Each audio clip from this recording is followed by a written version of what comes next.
It isn't as glamorous as people think. It's nowhere near, actually. And Charlie encapsulated it, years ago when he was asked one question. He said, I'll answer one question. After 20 years of refusing to talk to the press, he said, I'll answer one question. And they said, what's it like being in the Rolling Stones for 25 years? And Charlie just said, 5 years work and 20 years hanging around. and he said it in one sentence, what anybody in the music business knows. But he has a way of doing those kind of things. That's why we all love him. But people are still striving to follow in your footsteps. Yeah, but they don't put the work in, This band, when we started, the same as the Beatles and all those bands in the early 60s, you never stopped working. In a year, you probably had 10 days off if you were lucky.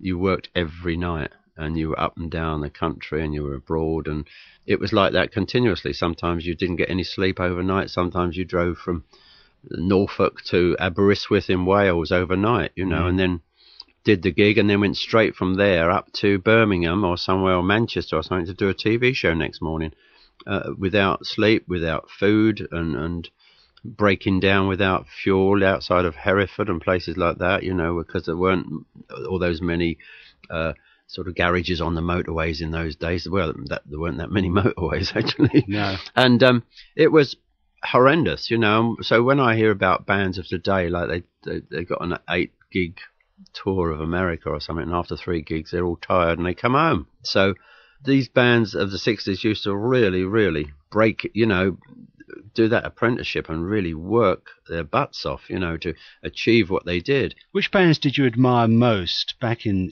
at the beginning, in the 60s? In those days? Yeah.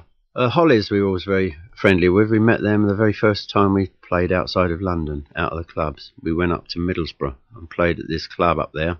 And the Hollies, we were on with the Hollies.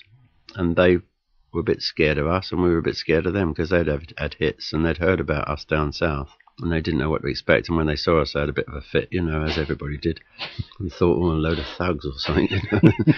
And we became great mates, and they toured with us on many occasions. Other bands, Spencer Davis, when they first came out, they toured with us when they first had the first record, and we got very good friends with them. Bands like that. The bands we didn't like are easy to remember. Freddie and the Dreamers, Dave Clark 5, Herman's Hermits, all those they were horrible, they just didn't cut it on stage. They were a load of wimps and wallies, they really were not what you'd call quality at all. We like the Animals, we like the Who, of course.